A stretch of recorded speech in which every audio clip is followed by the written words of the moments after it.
प्यारे विद्यार्थियों, सब तो पहला प्यार भरी सत श्री अकाल। स्कूल सिक्ख्या विभाग पंजाब वालों शुरू की गई ऑनलाइन एजुकेशन मुहिम के तहत अज असी 10वीं जमात के पंजाबी विषय के पाठक्रम में शामिल वनगी पुस्तक विचों सरदार गुरशरण सिंह होरां की लिखी हुई एकांगी नायक पढ़ांगे। सो सब तो पहला असी सरदार गुरशरण सिंह होरां बारे गलबात करते हैं। सरदार गुरशरण सिंह होरां दा जन्म 16 सितंबर 1928 ईस्वी नूं मुल्तान पाकिस्तान विखे होया। उन्हां दी माता जी का नाम श्रीमती करतार कौर ते पिता जी का नाम डॉक्टर ज्ञान सिंह सी। उन्हां ने टैक्नीकल कैमिस्ट्री विच MSc पास की हुई सी ते पंजाब सिंचाई विभाग विच 1951 तो लैके 1981 ईस्वी तक बतौर रिसर्च अफसर काम किया। सरदार गुरशरण सिंह होरां दी पंजाबी रंगमंच नूं बहुत वड्डी देन है। उन्होंने लगभग अपनी सारी जिंदगी पंजाबी रंगमंच दे लेखे लाई, जिथे वो पंजाबी रंगमंच नूं पंजाबी नाटक नूं वेड़ियां तक लैके गए, पिंडां तक लैके गए, गलियां तक लैके गए। उत्थे उन्होंने पंजाबी रंगमंच का घेरा विश्व दे विच भी फैलाया। सरदार गुरशरण सिंह होरां ने मौजूदा समय के राजसी ते समाजिक समस्यावां नूं आलोचनात्मक ढंग नाल ते व्यंगात्मक ढंग दे नाल नाटक विच परो के पेश किया। उन्होंने आम लोगों दीयां समस्यावां नूं पंजाबी रंगमंच दे विच पेश किया। सरदार गुरशरण सिंह होरां ने अपनी सारी जिंदगी मध्यवर्गी किसानी दबे कुचले लोगों दीयां समस्यावां नूं जाण के अपने नाटकां दे विच पेश किया। उन्हां दे हक्कां दी खातर लड़ाई लड़ी ते उन्हां नूं लड़ाई लड़न दे लई प्रेरित किया। वो हमेशा आम लोगों के नाल खड़दे सी, हमेशा सच दे नाल खड़दे सी। सो प्यारे विद्यार्थियों, अज असी उन्हां दी एकांगी नायक पढ़न जा रहे हैं। प्यारे विद्यार्थियों, मैं अपने एक अध्यापक साथी नाल रल के इस एकांगी नूं खेडण दी कोशिश की है। सो इस लैक्चर दौरान असी तुहानूं नायक एकांगी खेड के दिखावांगे। इत्थे मैं तुहाडे नाल एक गल जरूर साझी करनी चाहूँगा कि असी सेहत विभाग दीयां हदायतां दी पालना करते हुए इस एकांगी नूं खेडण लई इकट्ठे नहीं हुए। उस साथी ने अपने डायलॉग अपने घरों बोल के भेजते ते मैं अपने घर बैठ के अपने डायलॉग भेजते ते बाद विच एक वीडियो एडिटर की सहायता नाल उन्हां नूं इकट्ठे करता ते एक एकांगी बन के वो तैयार होगी। सो आस करदा है कि तुहानूं वो एकांगी पसंद आवेगी। सो मेरे नाल मेरे साथी अमोलक सिंह सिद्धू SS मास्टर सरकारी मिडल स्कूल रण सिंह वाला जिला फरीदकोट तो है, वो मेरा इस एकांगी दे विच साथ देणगे। सो पेश करन जा रहे हैं तुहाडे सामने एकांगी नायक।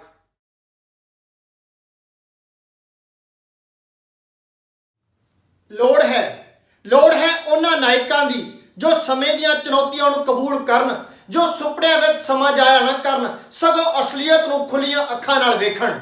ਇਹ नायक ਉਹ ना होण जो दरवाजे थाणी अंदर नहीं जा सकते, खिड़की थाणी बाहर नहीं झाक सकते, फिर भी दावा करते हैं कि घर उन्हां दा अपना है। ਇਹ नायक ਉਹ ना होण जिन्हां दे बोल आवाज़ नहीं धारदे, जिन्हां दे सिरां नूं सीस दा रुतबा नहीं मिलिया, फिर भी दावा करते हैं कि ताज उन्हां दे सिर ते होवेगा।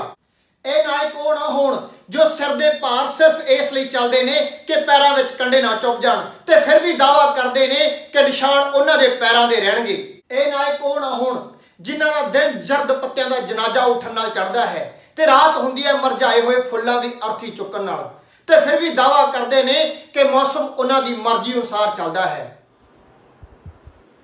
कित्थों आए ने साहिबजादे? पिता ही डाकखाने गया सी, पर तुसीं इस तरह टिचकण नाल मैनूं क्यों बुला रहे हो? ਹੁਣ ਆਪਣੇ घर में अपने पुत्र ਨੂੰ किस तरह बुलावां कि इन्नी भी आज़ादी नहीं है मैनूं? आज़ादी की गल नहीं, पर तुसीं टिचकण इस लई कर रहे हो कि मैं इन्हां पढ़ लिखण तो बाद भी घरे विहला बैठा। किसी पढ़े लिखे नूं नौकरी ना मिले ये उहदा कसूर नहीं है, पर जे नौकरी मिलती होवे वो ना करे ये उहदा कसूर जरूर है। पर मैं तुहानूं किन्नी वारी कहा कि मैं कमेटी घर विच क्लर्क दी नौकरी नहीं करनी, ते मैं तैनूं किन्नी बार कह चुका कि इस तो इलावा तैनूं कोई नौकरी मिल नहीं सकती। इस विच कोई शक नहीं कि तू MA पास है, बिल्कुल उस तरह जिस तरह मैं किसी वेले मैट्रिक पास हाँ। मैं क्लर्क की नौकरी की, तू क्यों नहीं कर सकता? उस वेले जो लियाकत मैट्रिक पास दी सी वो अज MA पास दी है। ਪਿਤਾ ਜੀ ਮੈਟ੍ਰਿਕ ਹੀ ਹੁੰਦਾ ਹੈ ਤੇ ਐਮਏ ਹੁੰਦੀ ਹੈ। ਪਰ ਹੁੰਦਾ ਐਮਏ ਪਹਿਲਾਂ ਵਾਲੇ ਮੈਟ੍ਰਿਕ ਦੇ ਬਰਾਬਰ ਹੈ, ਜਿਸ ਤਰ੍ਹਾਂ ਹੁੰਦਾ ਰੁਪਈਆ ਪਹਿਲਾਂ ਵਾਲੇ ਆਨੇ ਦੇ ਬਰਾਬਰ ਸੀ। ਪਿਤਾ ਜੀ ਆਨਾ ਹੀ ਹੁੰਦਾ ਹੈ ਤੇ ਰੁਪਈਆ ਹੀ ਹੁੰਦਾ ਹੈ। ਪਰ ਮੈਂ ਇਹ ਵੀ ਬਰਦਾਸ਼ਤ ਨਹੀਂ ਕਰ ਸਕਦਾ ਕਿ ਕੱਲ ਦਾ ਮੁੰਡਾ ਆਪਣੇ ਆਪ ਨੂੰ ਮੇਰੇ ਨਾਲੋਂ ਉੱਚਾ ਸਮਝੇ। ਮੈਂ ਜੋ ਕਮੇਟੀ ਘਰ ਦੇ ਦਫ਼ਤਰ ਦਾ ਸੁਪਰਡੈਂਟ, ਸਾਰੇ ਸ਼ਹਿਰ ਦੇ ਟੈਕਸ ਦੇ ਕਾਗਜ਼ ਮੇਰੇ ਰਾਹੀਂ ਲੰਘਦੇ ਨੇ। ਇੱਕ ਚੌਕ ਵਿੱਚ ਖੜਾ ਸਿਪਾਹੀ ਹਰ ਇੱਕ ਕਾਰ ਵਾਲੇ ਨੂੰ ਰੋਕ ਸਕਦਾ, ਪਰ ਇਸ ਦਾ ਮਤਲਬ ਇਹ ਨਹੀਂ ਕਿ ਉਸ ਦਾ ਰਤਬਾ ਕਾਰ ਵਾਲਾ ਤੋਂ ਉੱਚਾ ਹੋ ਗਿਆ। ਹੁਣ ਤੂੰ ਮੈਨੂੰ ਚੌਕ 'ਚ ਖੜਾ ਸਿਪਾਹੀ ਬਣਾ ਦਿੱਤਾ ਏ। ਜੇ ਇੱਕ ਫਸਟ ਕਲਾਸ ਐਮਏ ਪਾਸ ਨੂੰ ਤੁਸੀਂ ਮੈਟ੍ਰਿਕ ਦੇ ਬਰਾਬਰ ਬਣਾ ਦੇਣ ਦਾ ਹੱਕ ਰੱਖਦੇ ਹੋ ਤਾਂ ਮੈਂ ਵੀ ਕੋਈ ਹੱਕ ਰੱਖਦਾ। ਮੈਂ ਤੇਰੇ ਕੋਲੋਂ ਸਿਰਫ ਇਹ ਪੁੱਛਿਆ ਸੀ ਕਿ ਤੂੰ ਕਿੱਥੋਂ ਆਇਆ ਹੈ, ਤੇ ਮੈਂ ਵੀ ਤੁਹਾਨੂੰ ਦੱਸਿਆ ਸੀ ਕਿ ਮੈਂ ਡਾਕਖਾਨੇ ਤੋਂ ਆਇਆ। ਮੈਂ ਪਿਛਲੇ ਹਫਤੇ ਜੋ ਇੰਟਰਵਿਊ ਦੇ ਕੇ ਆਇਆ ਉਸ ਦੇ ਰਿਜ਼ਲਟ ਦੀ ਉਡੀਕ ਹੈ। ਤੂੰ ਉਡੀਕ ਵਿੱਚ ਹੀ ਬੁੱਢਾ ਹੋ ਜਾਵੇਂਗਾ। ਜੇ ਤੁਹਾਡੀਆਂ ਸ਼ੁਭ ਇਸ਼ਾਵਾਂ ਇਸੇ ਤਰ੍ਹਾਂ ਮੇਰੇ ਨਾਲ ਰਹੀਆਂ ਨਾ ਤਾਂ ਇਹ ਗੱਲ ਵੀ ਸੱਚ ਹੋ ਸਕਦੀ ਹੈ। ਤੇ ਹਾਂ, ਤੁਹਾਡੀ ਜਾਣਕਾਰੀ ਲਈ ਦੱਸ ਦਿਆਂ ਕਿ ਕੱਲ ਇੱਕ ਹੋਰ ਅਸਾਮੀ ਲਈ ਇੰਟਰਵਿਊ ਦੇਣ ਜਾ ਰਿਹਾ ਕਾਲਜ ਵਿੱਚ, ਲੈਕਚਰਰ ਦੀ ਪੋਸਟ ਹੈ। ਕਿਹੜੇ ਕਾਲਜ ਵਿੱਚ? ਤੁਸੀਂ ਪੁੱਛ ਕੇ ਕੀ ਲੈਣਾ? ਹੋ ਸਕਦਾ ਹੈ ਮੈਂ ਕਿਸੇ ਸਿਫਾਰਿਸ਼ ਦਾ ਬੰਦੋਬਸਤ ਕਰ ਦੇਵਾਂ। ਮੈਨੂੰ ਕਿਸੇ ਸਿਫਾਰਿਸ਼ ਦੀ ਲੋੜ ਨਹੀਂ। ਹਾਂ, ਅਗਰ ਕੋਈ ਮੈਟ੍ਰਿਕ ਪਾਸ ਕਿਸੇ ਐਮਏ ਪਾਸ ਦੀ ਸਿਫਾਰਿਸ਼ ਲਾਵੇ ਤਾਂ ਇਸ ਵਿੱਚ ਉਸ ਦੀ ਬੇਇੱਜ਼ਤੀ ਹੈ, ਤੇ ਉਹ ਮੈਟ੍ਰਿਕ ਪਾਸ ਭਾਵੇਂ ਉਹਦਾ ਪਿਓ ਹੀ ਕਿਉਂ ਨਾ ਹੋਵੇ। ਨਹੀਂ, ਇਹ ਗੱਲ ਨਹੀਂ। ਮੈਂ ਆਪਣੇ ਪੈਰਾਂ ਤੇ ਖਲੋਣਾ ਚਾਹੁੰਦਾ ਤੇ ਤੁਸੀਂ ਮੇਰੀ ਇਹ ਗੱਲ ਨਹੀਂ ਸਮਝੋਗੇ। ਮੈਂ ਤੇਰੀ ਗੱਲ ਨਹੀਂ ਸਮਝਾਂਗਾ ਕਿ ਮੈਂ ਤੇਰਾ ਦੁਸ਼ਮਣ ਹਾਂ। ਕਿਸੇ ਵੇਲੇ ਤਾਂ ਮੈਨੂੰ ਇਸ ਤਰ੍ਹਾਂ ਹੀ ਲੱਗਦਾ। ਅੱਛਾ, ਜੇ ਇਸੇ ਤਰ੍ਹਾਂ ਹੀ ਸਮਝਦਾ ਹੈ ਤਾਂ ਠੀਕ ਹੈ।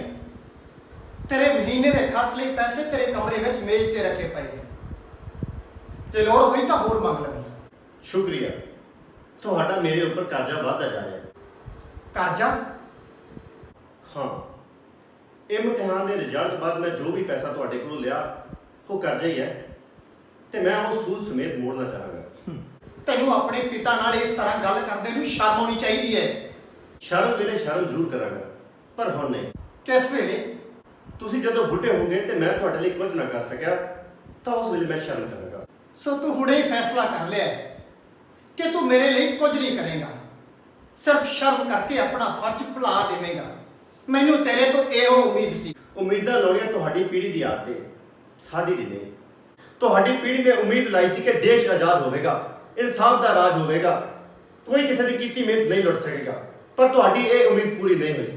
ਤੁਸੀਂ ਉਮੀਦ ਲਾਈ ਸੀ ਕਿ ਬੱਚੇ ਪੜ੍ਹ ਲਿਖ ਕੇ ਆਪਣੇ ਰੁਜ਼ਗਾਰ ਤੇ ਲੱਗਣਗੇ, ਪਰ ਤੁਹਾਡੀ ਇਹ ਵੀ ਉਮੀਦ ਪੂਰੀ ਨਹੀਂ ਹੋਈ। ਪਰ ਅਸੀਂ ਨਾ ਕੋਈ ਉਮੀਦ ਲਾਈਏ ਤੇ ਨਾ ਕੋਈ ਵਾਅਦਾ ਕਰਦੇ ਹਾਂ। ਸਾਨੂੰ ਤਾਂ ਹਰ ਘੜੀ ਜੀਣ ਲਈ ਸੰਘਰਸ਼ ਕਰਨਾ ਪੈ ਰਿਹਾ ਤੇ ਅੱਗੋਂ ਕੀ ਹੋਵੇਗਾ ਸਾਨੂੰ ਬਿਲਕੁਲ ਵੀ ਨਹੀਂ ਪਤਾ। ਮੈਂ ਸੋਚਦਾ ਹਾਂ ਕਿ ਨੌਜਵਾਨਾਂ ਦੀ ਇਹ ਸੋਚ ਬਣ ਗਈ ਤਾਂ ਦੇਸ਼ ਦਾ ਕੀ ਬਣੇਗਾ। ਪਰ ਸਾਨੂੰ ਫਿਕਰ ਇਸ ਗੱਲ ਦਾ ਹੈ ਕਿ ਸਾਡਾ ਕੀ ਬਣੇਗਾ। ਤੁਹਾਡਾ ਤਾਂ ਹੀ ਬਣੇਗਾ ਜੇ ਦੇਸ਼ ਦਾ ਕੁਝ ਬਣੇਗਾ। ਇਹ ਸਭ ਕਹਿਣ ਦੀਆਂ ਗੱਲਾਂ ਨੇ ਪਿਤਾ ਜੀ। ਦੇਸ਼ ਵਿੱਚ ਜਿਨ੍ਹਾਂ ਦਾ ਬਣਦਾ ਸੀ ਉਹ ਬਣ ਚੁੱਕਿਆ ਹੈ। ਦੇਸ਼ ਵਿੱਚ ਅਮੀਰ ਲੋਕਾਂ ਦੀ ਕੋਈ ਕਮੀ ਨਹੀਂ। ਹੋਟਲਾਂ ਦੇ ਹੋਟਲ ਬਣ ਰਹੇ ਨੇ, ਅਜਾਸ਼ ਲੋਕ ਅਜਾਸ਼ੀ ਕਰ ਰਹੇ ਨੇ, ਸ਼ਰਾਬਾਂ ਪੀ ਰਹੇ ਨੇ ਤੇ ਮੀਟ ਖਾ ਰਹੇ ਨੇ। ਸਾਨੂੰ ਦੇਸ਼ ਦੀ ਨਹੀਂ, ਸਾਨੂੰ ਆਪਣੀ ਫਿਕਰ ਹੈ। ਹਾਂ, ਤੁਸੀਂ ਬਾਹਰ ਕਦੋਂ ਜਾਣਾ? ਕੀ ਮਤਲਬ? ਮੇਰੇ ਦੋਸਤ ਬਾਹਰ ਉਡੀਕ ਰਹੇ ਨੇ। ਯਾਨੀ ਤੇਰੇ ਕਹਿਣ ਦਾ ਮਤਲਬ ਹੈ ਕਿ ਮੈਂ ਆਪਣੇ ਘਰ ਵਿੱਚੋਂ ਦਫਾ ਹੋ ਜਾਵਾਂ ਕਿਉਂਕਿ ਤੇਰੇ ਦੋਸਤ ਬਾਹਰ ਤੈਨੂੰ ਉਡੀਕ ਰਹੇ ਨੇ। ਮੈਂ ਦਫਾ ਹੋ ਜਾਣ ਦਾ ਸ਼ਬਦ ਤਾਂ ਨਹੀਂ ਵਰਤਿਆ। ਉਂਝ ਇਸ ਵਿੱਚ ਕੋਈ ਸ਼ੱਕ ਨਹੀਂ ਕਿ ਤੁਹਾਡੇ ਬਾਹਰ ਜਾਣ ਦਾ ਸਮਾਂ ਆ ਗਿਆ ਤੇ ਜੇ ਤੁਸੀਂ ਨਹੀਂ ਜਾਣਾ ਚਾਹੁੰਦੇ ਤਾਂ ਮੈਂ ਚਲਾ ਜਾਣਾ। ਅਸੀਂ ਇੱਕ ਜ਼ਰੂਰੀ ਮੀਟਿੰਗ ਕਰਨੀ ਹੈ, ਕਿਤੇ ਹੋਰ ਕਰ ਲਵਾਂਗੇ। ਬੁਲਾ ਲੈ ਸਾਰਿਆਂ ਨੂੰ, ਮੈਂ ਹੀ ਚਲਿਆ ਜਾਂਦਾ ਹਾਂ। ਪਿਤਾ ਤੇ ਪੁੱਤਰ ਦਾ ਫਰਕ ਹੈ, ਇਹ ਪੀੜ੍ਹੀਆਂ ਦਾ ਫਰਕ ਹੈ, ਸੋਚ ਦਾ ਫਰਕ ਹੈ, ਵਿਸ਼ਵਾਸ ਦਾ ਫਰਕ ਹੈ। ਇੱਕ ਉਹ ਹੈ ਜੋ ਬੀਤ ਚੁੱਕਾ ਹੈ, ਇੱਕ ਉਹ ਹੈ ਜੋ ਆਉਣ ਵਾਲਾ ਹੈ। ਪੁੱਤਰ ਹੁਣ ਨੌਕਰੀ ਲਈ ਉਮੀਦਵਾਰ ਹੈ, ਪਿਤਾ ਕੁਰਸੀ ਤੇ ਬੈਠਾ ਅਹੁਦੇਦਾਰ ਹੈ। ਨਾਟਕ ਦਾ ਪਿੜ ਤਿਆਰ ਹੈ, ਨਾਟਕ ਬੜਾ ਮਜ਼ੇਦਾਰ ਹੈ।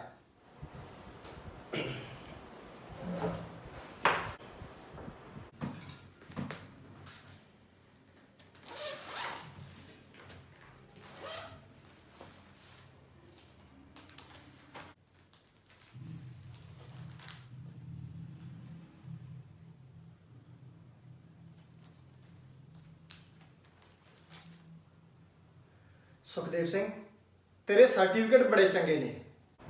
ਹਾਂਜੀ। ਤੇਰੀਆਂ ਵਿਦਿਅਕ ਪ੍ਰਾਪਤੀਆਂ ਵੀ ਬਹੁਤ ਨੇ। ਹਾਂਜੀ, ਮੈਟ੍ਰਿਕ ਤੋਂ ਲੈ ਕੇ ਐਮਏ ਤੱਕ ਮੈਂ ਫਸਟ ਕਲਾਸ ਵਿੱਚ ਪਾਸ ਕੀਤੀ ਹੈ ਜੀ। ਮੈਟ੍ਰਿਕ ਵਿੱਚੋਂ ਮੈਂ ਆਪਣੇ ਜ਼ਿਲ੍ਹੇ ਵਿੱਚ ਫਸਟ ਆਇਆ ਸਾਂ। ਬੀਏ ਵਿੱਚੋਂ ਮੈਂ ਆਪਣੇ ਕਾਲਜ ਵਿੱਚੋਂ ਫਸਟ ਆਇਆ ਸਾਂ ਤੇ ਐਮਏ ਵਿੱਚੋਂ ਮੈਂ ਆਪਣੀ ਕਲਾਸ ਵਿੱਚੋਂ ਫਸਟ ਆਇਆ ਸਾਂ। ਮੇਰਾ ਖਿਆਲ ਹੈ ਕਿ ਨੌਕਰੀ ਤੈਨੂੰ ਮਿਲਣੀ ਚਾਹੀਦੀ ਹੈ। ਜੀ, ਮੇਰਾ ਵੀ ਖਿਆਲ ਹੈ ਕਿ ਇਹ ਨੌਕਰੀ ਮੈਨੂੰ ਹੀ ਮਿਲਣੀ ਚਾਹੀਦੀ ਹੈ। ਤੇਰੇ ਨਾਲੋਂ ਚੰਗਾ ਸਾਡੇ ਕੋਲ ਹੋਰ ਕੋਈ ਉਮੀਦਵਾਰ ਨਹੀਂ। ਜੀ, ਮੇਰਾ ਵੀ ਇਹੀ ਖਿਆਲ ਹੈ ਕਿ ਮੇਰੇ ਨਾਲੋਂ ਚੰਗਾ ਤੁਹਾਡੇ ਕੋਲ ਹੋਰ ਕੋਈ ਉਮੀਦਵਾਰ ਨਹੀਂ। ਤੇਰੇ ਕੋਲ ਕੋਈ ਸਿਫਾਰਿਸ਼ ਹੈ? ਕੀ? ਨਹੀਂ ਜੀ, ਮੇਰੇ ਕੋਲ ਜੋ ਕੁਝ ਵੀ ਹੈ ਉਹ ਤੁਹਾਡੇ ਸਾਹਮਣੇ ਹੈ। ਇਹ ਪ੍ਰਾਈਵੇਟ ਕਾਲਜ ਹੈ। ਮੈਨੇਜਮੈਂਟ ਦਾ ਕੋਈ ਮੈਂਬਰ ਤੈਨੂੰ ਜਾਂ ਤੇਰੇ ਪਿਤਾ ਜੀ ਨੂੰ ਜਾਣਦਾ ਹੋਵੇਗਾ? ਮੈਨੂੰ ਕੋਈ ਨਹੀਂ ਜਾਣਦਾ, ਤੇ ਜੇ ਮੇਰੇ ਪਿਤਾ ਜੀ ਨੂੰ ਕੋਈ ਜਾਣਦਾ ਵੀ ਹੋਵੇ ਤਾਂ ਵੀ ਮੈਂ ਨਹੀਂ ਚਾਹਾਂਗਾ ਕਿ ਮੇਰੇ ਪਿਤਾ ਜੀ ਮੇਰੇ ਵਾਸਤੇ ਕਿਸੇ ਨੂੰ ਕੁਝ ਆਖਣ। ਮੈਂ ਤੇਰੇ ਜਜ਼ਬਿਆਂ ਦੀ ਕਦਰ ਕਰਦਾ ਹਾਂ। ਨੌਜਵਾਨਾਂ ਵਿੱਚ ਇਹੋ ਜਿਹਾ ਵਿਸ਼ਵਾਸ ਹੋਣਾ ਚਾਹੀਦਾ ਹੈ। ਇਹਦਾ ਮਤਲਬ ਹੈ ਕਿ ਇਹ ਨੌਕਰੀ ਮੈਨੂੰ ਮਿਲ ਜਾਏਗੀ। ਮੈਂ ਤਾਂ ਚਾਹਾਂਗਾ ਕਿ ਨੌਕਰੀ ਤੈਨੂੰ ਹੀ ਮਿਲੇ, ਪਰ ਕੀ? ਕੋਈ ਇਹੋ ਜਿਹਾ ਉਮੀਦਵਾਰ ਵੀ ਤਾਂ ਆ ਸਕਦਾ ਹੈ ਨਾ, ਜਿਹਦੇ ਨੰਬਰ ਭਾਵੇਂ ਘੱਟ ਹੋਣ ਪਰ ਸਿਫਾਰਿਸ਼ ਬਹੁਤੀ ਹੋਵੇ, ਜਿਸ ਦੀ ਲਿਆਕਤ ਭਾਵੇਂ ਘੱਟ ਹੋਵੇ ਪਰ ਪੁੱਲ ਬਹੁਤੀ ਹੋਵੇ। ਇਹ ਗੱਲ ਤੁਹਾਨੂੰ ਨੌਕਰੀ ਦੇ ਇਸ਼ਤਿਹਾਰ ਵਿੱਚ ਦਰਜ ਕਰਨੀ ਚਾਹੀਦੀ ਸੀ ਕਿ ਤੁਹਾਨੂੰ ਕਿਸੇ ਐਸੇ ਉਮੀਦਵਾਰ ਦੀ ਲੋੜ ਹੈ ਜਿਸ ਦੇ ਨੰਬਰ ਭਾਵੇਂ ਘੱਟ ਹੋਣ ਪਰ ਸਿਫਾਰਿਸ਼ ਬਹੁਤੀ ਹੋਵੇ, ਤੇ ਜਿਸ ਦੀ ਲਿਆਕਤ ਘੱਟ ਹੋਵੇ ਪਰ ਪੁੱਲ ਬਹੁਤੀ ਹੋਵੇ। ਇਹ ਕਿਸ ਤਰ੍ਹਾਂ ਹੋ ਸਕਦਾ ਹੈ? ਇਹ ਜਮਹੂਰੀ ਕਦਰਾਂ ਕੀਮਤਾਂ ਦਾ ਦੇਸ਼ ਹੈ। ਇਹਦੇ ਵਿੱਚ ਲਿਖਤੀ ਤੌਰ ਤੇ ਸਾਰਿਆਂ ਦੇ ਹੱਕ ਬਰਾਬਰ ਨੇ। ਜੇ ਲਿਖਤੀ ਤੌਰ ਤੇ ਬਰਾਬਰ ਨੇ ਤਾਂ ਅਮਲੀ ਤੌਰ ਤੇ ਕਿਉਂ ਨਹੀਂ ਹੋ ਸਕਦੇ? ਇਹ ਸਾਡੀ ਮਜਬੂਰੀ ਹੈ। ਇਹ ਤੁਹਾਡੀ ਮਜਬੂਰੀ ਨਹੀਂ, ਤੁਹਾਡੀ ਬੇਈਮਾਨੀ ਹੈ। ਤੁਸੀਂ ਦੰਭੀ ਹੋ, ਝੂਠੇ ਹੋ, ਮਕਾਰ ਹੋ।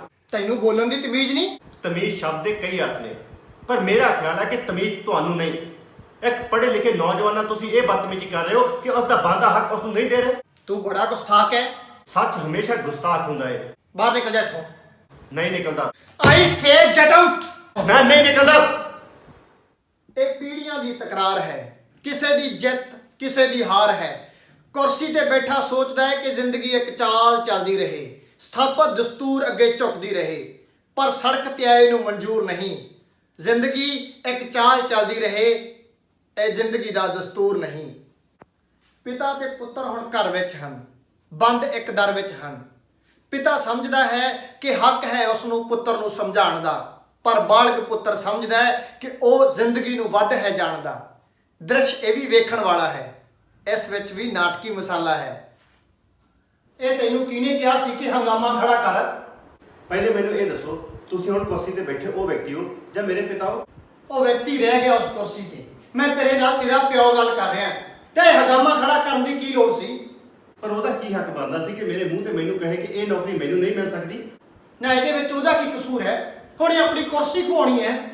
ਫਿਰ ਇਹ ਕਿਸ ਦਾ ਕਸੂਰ ਹੈ ਕਿ ਇੱਕ ਬੰਦਾ ਜਿਸ ਦੇ ਸਭ ਤੋਂ ਵੱਧ ਨੰਬਰ ਹੋਣ, ਉਹਦਾ ਸਭ ਤੋਂ ਵੱਧ ਹੱਕ ਬਣਦਾ ਹੋਵੇ, ਉਹ ਨੌਕਰੀ ਲਈ ਚੁਣਿਆ ਤਾਂ ਜਾਵੇ ਪਰ ਰੱਖਿਆ ਨਾ ਜਾਵੇ।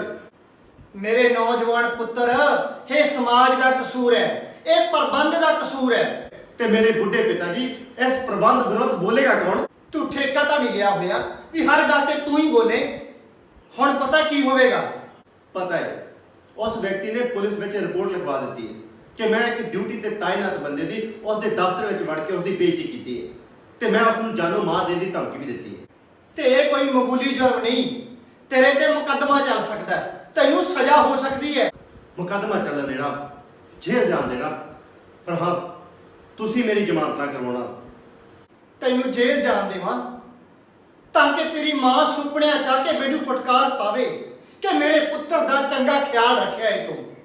ਜੇ ਤੁਹਾਨੂੰ ਇਸ ਫਟਕਾਰ ਦਾ ਇੰਨਾ ਹੀ ਡਰ ਸੀ ਨਾ, ਤਾਂ ਤੁਹਾਨੂੰ ਆਪਣੇ ਪੁੱਤਰ ਦਾ ਖਿਆਲ ਰੱਖਣਾ ਚਾਹੀਦਾ ਸੀ। ਕੀ ਮੈਂ ਤੇਰਾ ਖਿਆਲ ਨਹੀਂ ਰੱਖਿਆ?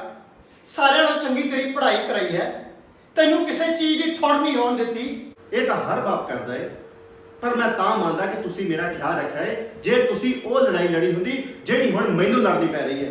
ਯਾਨੀ ਕਿ ਮੈਂ ਵੀ ਕਿਸੇ ਅਫਸਰ ਨਾਲ ਲੜਿਆ ਹੁੰਦਾ, ਉਹਦੇ ਨਾਲ ਹੱਥੋਂ ਪਾਈ ਹੋਇਆ ਹੁੰਦਾ, ਉਹ ਉੱਚੀ ਬੋਲਦਾ ਤੇ ਮੈਂ ਹੋਰ ਉੱਚੀ ਬੋਲਦਾ, ਤੇ ਨੌਕਰੀ ਤੋਂ ਬਰਖਾਸਤ ਹੋ ਕੇ ਘਰੇ ਬੈਠਾ ਹੁੰਦਾ।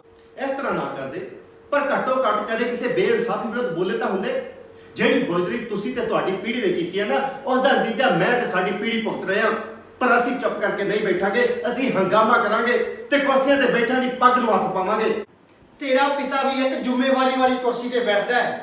ਕਿ ਤੂੰ ਚਾਹੇਗਾ ਕਿ ਜਿਸ ਤਰ੍ਹਾਂ ਤੂੰ ਇੱਕ ਭਲੇ ਮਾਨਸ ਵਿਅਕਤੀ ਦੀ ਪੱਗ ਨੂੰ ਹੱਥ ਪਾਇਆ, ਕੋਈ ਵਿਅਕਤੀ ਆ ਕੇ ਮੇਰੀ ਪੱਗ ਨੂੰ ਹੱਥ ਪਾਵੇ?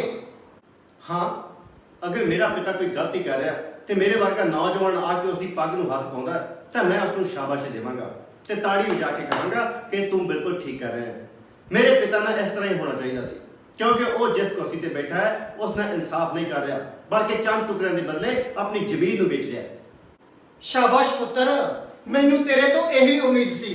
ਹੁਣ ਆਉਣ ਵਾਲੇ ਸਮੇਂ 'ਚ ਪੁੱਤਰ ਆਪਣੇ ਪਿਓ ਦੀ ਪੱਗ ਮਿੱਟੀ 'ਚ ਰੋਲਣ ਤੇ ਖੁਸ਼ ਹੋਣਗੇ, ਬਾਜੇ ਵਜਾਉਣਗੇ। ਉਹ ਪਿਓ ਦੀ ਪੱਗ ਰੋਲਣ ਤੇ ਖੁਸ਼ ਨਹੀਂ ਹੋਣਗੇ, ਸਗੋਂ ਹਰ ਉਸ ਬੰਦੇ ਦੀ ਪੱਗ ਰੋਲਣ ਤੇ ਖੁਸ਼ ਹੋਣਗੇ ਜੋ ਗਲਤ ਕਰ ਰਿਹਾ, ਭਾਵੇਂ ਉਹ ਉਸ ਦਾ ਪਿਓ ਹੀ ਕਿਉਂ ਨਾ ਹੋਵੇ। ਚਲੋ, ਜੇ ਤੂੰ ਇਸੇ ਤਰ੍ਹਾਂ ਰਾਜੀ ਹੈ ਤਾਂ ਠੀਕ ਹੈ। ਚੱਲ ਹੁਣ ਥਾਣੇ ਚੱਲ। ਕਿਉਂ?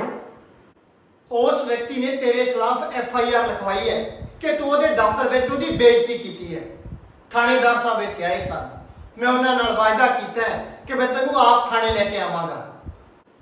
ਮੈਂ ਜਾਣ ਲਈ ਤਿਆਰ ਹਾਂ, ਕਿਉਂਕਿ ਮੈਂ ਨਹੀਂ ਚਾਹੁੰਦਾ ਕਿ ਮੇਰੇ ਪਿਤਾ ਨੇ ਜੋ ਵਾਅਦਾ ਕੀਤਾ ਉਹ ਪੂਰਾ ਨਾ ਹੋਵੇ ਤੇ ਉਹਨਾਂ ਨੂੰ ਸ਼ਰਮਿੰਦਗੀ ਉਠਾਉਣੀ ਪਵੇ। ਨਾਟਕ ਹੁਣ ਕਚਹਿਰੀ ਹੈ। ਕਚਹਿਰੀ ਜਿੱਥੇ ਹਰ ਝਗੜੇ ਦਾ ਇਨਸਾਫ ਹੁੰਦਾ ਹੈ, ਪਰ ਝਗੜਾ ਮੁੱਕਦਾ ਨਹੀਂ। ਜਿੱਥੇ ਇਨਸਾਫ ਕਾਨੂੰਨ ਦੇ ਨਾਂ ਤੇ ਹੁੰਦਾ ਹੈ, ਪਰ ਕਾਨੂੰਨ ਸੱਚ ਦੇ ਨੇੜੇ ਢੁਕਦਾ ਨਹੀਂ। ਝੂਠ ਹੋਣਾ ਚਾਹੁੰਦਾ ਹੈ ਸੱਚ ਤੇ ਹਾਵੀ, ਪਰ ਸੱਚ ਹੈ ਅਣਖ ਵਾਲਾ, ਝੂਠ ਅੱਗੇ ਝੁਕਦਾ ਨਹੀਂ। ਪਿਤਾ ਹੁਣ ਜੱਜ ਹੈ, ਪੁੱਤਰ ਕਟਹਿਰੇ 'ਚ ਖੜਾ ਹੈ। ਗੱਲ ਅਜਬ ਜ਼ਰੂਰ ਹੈ, ਪਰ ਧਿਆਨ ਨਾਲ ਦੇਖਣਾ, ਦ੍ਰਿਸ਼ ਇਹ ਵੀ ਨਾਟਕੀ ਟੱਕਰ ਨਾਲ ਭਰਪੂਰ ਹੈ। ਤੂੰ ਸਰਕਾਰੀ ਵਕੀਲ ਕੋਲੋਂ ਆਪਣੇ ਵਿਰੁੱਧ ਸੁਣ ਲਿਆ? ਜੀ, ਸੁਣ ਲਿਆ। ਤੂੰ ਆਪਣੇ ਬਚਾਅ ਲਈ ਕੁਝ ਕਹਿਣਾ ਹੈ? ਹਾਂ, ਕਹਿਣਾ ਹੈ। ਤੂੰ ਚਾਹੇ ਤਾਂ ਕੋਈ ਵਕੀਲ ਵੀ ਕਰ ਸਕਦਾ ਹੈ। ਨਹੀਂ, ਵਕੀਲ ਮੈਨੂੰ ਬਚਾਉਣ ਲਈ ਕੋਈ ਦਾਅ ਪੇਚ ਦੱਸੇਗਾ, ਮੈਨੂੰ ਝੂਠ ਬੋਲਣ ਲਈ ਆਖੇਗਾ, ਪਰ ਮੈਂ ਕੋਈ ਝੂਠ ਨਹੀਂ ਬੋਲਣਾ ਚਾਹੁੰਦਾ। ਕੀ ਤੇਰਾ ਮਤਲਬ ਹੈ ਕਿ ਕਚਹਿਰੀ ਝੂਠੀਆਂ ਕਾਰਵਾਈਆਂ ਕਰਦੀ ਹੈ? ਇੱਥੇ ਹਰ ਇੱਕ ਇਨਸਾਫ ਗਵਾਹੀਆਂ ਉੱਤੇ ਕੀਤਾ ਜਾਂਦਾ ਤੇ 999% ਦੀ ਗਵਾਹੀਆਂ ਝੂਠੀਆਂ ਹੁੰਦੀਆਂ ਨੇ। ਗਵਾਹੀ ਦੇਣ ਵਾਲੇ ਨੂੰ ਗੀਤਾ, ਕੁਰਾਨ, ਗੁਰੂ ਗ੍ਰੰਥ ਸਾਹਿਬ ਤੇ ਅੰਜੀਲ ਤੇ ਹੱਥ ਰੱਖ ਕੇ ਗਵਾਹੀ ਦੇਣ ਲਈ ਆਖਿਆ ਜਾਂਦਾ ਹੈ। ਹਾਂ, ਗਵਾਹ ਨੂੰ ਆਖਿਆ ਜਾਂਦਾ ਹੈ ਕਿ ਜੇਕਰ ਉਸਨੇ ਝੂਠ ਬੋਲਣਾ ਹੀ ਹੈ ਤਾਂ ਉਹ ਗੀਤਾ, ਕੁਰਾਨ, ਗੁਰੂ ਗ੍ਰੰਥ ਅਤੇ ਅੰਜੀਲ ਉੱਤੇ ਹੱਥ ਰੱਖ ਕੇ ਬੋਲੇ, ਤਾਂ ਜੋ ਉਸਦੇ ਝੂਠ ਨੂੰ ਧਾਰਮਿਕ ਪੁੱਠ ਚੜ੍ਹ ਸਕੇ ਤੇ ਉਸ ਦਾ ਝੂਠ ਧਾਰਮਿਕ ਪਵਿੱਤਰਤਾ ਦਾ ਦਰਜਾ ਹਾਸਲ ਕਰ ਲਵੇ। ਤੇਰਾ ਮਤਲਬ ਹੈ ਕਿ ਧਾਰਮਿਕ ਪੁਸਤਕਾਂ ਝੂਠ ਨੂੰ ਪਨਾਹ ਦੇਣ ਲਈ ਵਰਤੀਆਂ ਜਾਂਦੀਆਂ ਹੈ? ਹਾਂ, ਮੇਰਾ ਇਹੋ ਮਤਲਬ ਹੈ। ਨੌਜਵਾਨ, ਤੂੰ ਇੱਕ ਜੁਰਮ ਤਾਂ ਕੀਤਾ ਹੀ ਹੈ, ਇੱਕ ਜੁਰਮ ਹੋਰ ਕਰਨ ਜਾ ਰਿਹਾ ਹੈ। ਮੈਂ ਤੋਹੀਨ ਨਹੀਂ ਕਰ ਰਿਹਾ, ਸਗੋਂ ਇਹਨਾਂ ਨੂੰ ਤੋਹੀਨ ਹੋਣ ਤੋਂ ਬਚਾ ਰਿਹਾ। ਅਗਰ ਝੂਠ ਬੋਲਣਾ ਹੀ ਹੈ ਤਾਂ ਇਹਨਾਂ ਪਵਿੱਤਰ ਪੁਸਤਕਾਂ ਨੂੰ ਵਿੱਚ ਕਿਉਂ ਲਿਆਂਦਾ ਜਾਂਦਾ? ਇਹ ਤੁਹਾਡੀ ਪੀੜ੍ਹੀ ਦੀ ਆਦਤ ਬਣ ਗਈ ਹੈ ਕਿ ਹਰ ਇੱਕ ਗੱਲ ਨੂੰ ਉਲਟਾ ਕਰਕੇ ਦੇਖੋ। ਨਹੀਂ, ਸਾਡੀ ਪੀੜ੍ਹੀ ਚਾਹੁੰਦੀ ਹੈ ਕਿ ਅਸੀਂ ਹਰ ਇੱਕ ਚੀਜ਼ ਨੂੰ ਸਹੀ ਨਜ਼ਰੀਏ ਨਾਲ ਦੇਖੀਏ ਤੇ ਦੰਭ ਦਾ ਸ਼ਿਕਾਰ ਨਾ ਹੋਈਏ। ਖੈਰ, ਤੂੰ ਜੋ ਕੁਝ ਆਪਣੇ ਮੁਕੱਦਮੇ ਬਾਰੇ ਕਹਿਣਾ ਚਾਹੁੰਦਾ ਹੈ ਉਹ ਕਹਿ। ਮੇਰਾ ਮੁਕੱਦਮਾ ਹੈ ਹੀ ਕੀ, ਇਹ ਤਾਂ ਬਿਲਕੁਲ ਸਾਫ਼ ਹੈ। ਅਸਲ ਵਿੱਚ ਮੈਂ ਇੱਕ ਕਾਲਜ ਵਿੱਚ ਲੈਕਚਰਾਂ ਦੀ ਅਸਾਮੀ ਲਈ ਅਰਜ਼ੀ ਦਿੱਤੀ ਸੀ। ਮੈਨੂੰ ਇੰਟਰਵਿਊ ਲਈ ਬੁਲਾਇਆ ਗਿਆ। ਮੇਰੇ ਨੰਬਰ ਸਭ ਤੋਂ ਵੱਧ ਸਨ ਤੇ ਮੇਰੀ ਮੈਰਿਟ ਵੀ ਸਭ ਤੋਂ ਉੱਚੀ ਸੀ, ਪਰ ਮੈਨੂੰ ਨੌਕਰੀ ਲਈ ਨਹੀਂ ਚੁਣਿਆ ਗਿਆ ਤੇ ਮੈਨੂੰ ਕਿਹਾ ਗਿਆ ਕਿ ਤੇਰੇ ਕੋਲ ਕੋਈ ਸਿਫਾਰਿਸ਼ ਨਹੀਂ। ਤਾਂ ਮੈਂ ਉਹਨਾਂ ਨੂੰ ਕਿਹਾ ਕਿ ਤੁਹਾਨੂੰ ਇਹ ਗੱਲ ਆਪਣੇ ਇਸ਼ਤਿਹਾਰ ਵਿੱਚ ਲਿਖਣੀ ਚਾਹੀਦੀ ਸੀ। ਤਾਂ ਉਹਨਾਂ ਨੇ ਕਿਹਾ ਕਿ ਜਮਹੂਰੀਅਤ ਦੇ ਪ੍ਰਬੰਧਾਂ ਵਿੱਚ ਇਹੋ ਜਿਹੀਆਂ ਗੱਲਾਂ ਇਸ਼ਤਿਹਾਰਾਂ ਵਿੱਚ ਨਹੀਂ ਲਿਖੀਆਂ ਜਾਂਦੀਆਂ। ਮੈਂ ਉਹਨਾਂ ਨੂੰ ਕਿਹਾ ਕਿ ਤੁਹਾਡੀ ਜਮਹੂਰੀਅਤ ਦੰਭੀ ਹੈ ਤੇ ਤੁਸੀਂ ਵੀ ਦੰਭੀ ਹੋ। ਦੰਭੀ ਸ਼ਬਦ ਸੁਣ ਕੇ ਉਹ ਵਿਅਕਤੀ ਆਪੇ ਤੋਂ ਬਾਹਰ ਹੋ ਗਿਆ ਤੇ ਉਸਨੇ ਮੈਨੂੰ ਬਾਹਰ ਜਾਣ ਲਈ ਕਿਹਾ। ਮੈਂ ਬਾਹਰ ਨਹੀਂ ਗਿਆ ਤੇ ਉਸਨੇ ਮੈਨੂੰ ਧੱਕੇ ਮਾਰਨੇ ਸ਼ੁਰੂ ਕਰ ਦਿੱਤੇ। ਇਹਨੇ ਵਿੱਚ ਹੀ ਉਸ ਵਿਅਕਤੀ ਦੀ ਪੱਗ ਸਿਰ ਤੋਂ ਲੈ ਕੇ ਥੱਲੇ ਡਿੱਗ ਪਈ। ਅਸਲ ਵਿੱਚ ਉਸ ਵਿਅਕਤੀ ਨੇ ਪੱਗ ਬੰਨ੍ਹੀ ਹੀ ਨਹੀਂ ਸੀ, ਸਿਰਫ ਸਿਰ ਤੇ ਰੱਖੀ ਸੀ ਤੇ ਪੱਗ ਸਿਰ ਤੋਂ ਲੱਥੀ ਵੇਖ ਕੇ ਉਹ ਹੋਰ ਕਰਨ ਲਾਏ ਤੇ ਥਾਣੇ ਨੱਸ ਗਏ। ਕਹਾਣੀ ਬਸ ਇੰਨੀ ਹੈ। ਕਿਸੇ ਵਿਅਕਤੀ ਦੀ ਪੱਗ ਲੈ ਜਾਵੇ, ਮਿੱਟੀ 'ਚ ਰੁਲ ਜਾਵੇ, ਇਹ ਉਹਦੇ ਕਤਲ ਦੇ ਬਰਾਬਰ ਹੈ। ਹਾਂ, ਪਰ ਜੇਕਰ ਉਹ ਪੱਗ ਕਿਸੇ ਅਣਖ ਵਾਲੇ ਵਿਅਕਤੀ ਦੇ ਸਿਰ ਤੇ ਬੱਧੀ ਹੋਵੇ, ਪਰ ਜੇਕਰ ਸਿਰ ਤੇ ਸਿਰਫ ਕੱਪੜਾ ਹੀ ਲਪੇਟਿਆ ਤਾਂ ਇਹ ਕੋਈ ਫਰਕ ਨਹੀਂ ਪੈਂਦਾ ਕਿ ਉਹ ਮਿੱਟੀ ਵਿੱਚ ਰੋਲਿਆ ਜਾਂ ਸਿਰ ਤੇ ਆ। ਤੁਸੀਂ ਦੱਸੋ, ਕੋਈ ਫਰਕ ਪੈਂਦਾ? ਤੂੰ ਤਾਂ ਮੇਰੇ ਤੇ ਇਸ ਤਰ੍ਹਾਂ ਸਵਾਲ ਕਰ ਰਿਹਾ ਹੈ ਜਿਸ ਤਰ੍ਹਾਂ ਕਟਹਿਰੇ 'ਚ ਮੈਂ ਖੜਾ ਹੋਵਾਂ ਤੇ ਜੱਜ ਦੀ ਕੁਰਸੀ ਤੇ ਤੂੰ ਬੈਠਾ ਹੋਵੇਂ। ਹਾਂ, ਸਹੀ ਸਮਝਿਆ ਤੁਸੀਂ। ਤੇ ਹੁਣ ਸਮਾਂ ਆ ਗਿਆ ਕਿ ਤੁਸੀਂ ਜੋ ਕੁਰਸੀਆਂ ਤੇ ਬੈਠੇ ਹੋ ਉਹਨਾਂ ਨੂੰ ਕਟਹਿਰੇ ਵਿੱਚ ਖੜਾ ਕੀਤਾ ਜਾਵੇ ਤੇ ਅਸੀਂ ਜੋ ਕਟਹਿਰੇ ਵਿੱਚ ਖੜੇ ਹਾਂ ਕੁਰਸੀਆਂ ਤੇ ਬੈਠ ਕੇ ਤੁਹਾਡੇ ਤੇ ਜੱਜਮੈਂਟ ਦੇਈਏ। ਕਿਉਂ?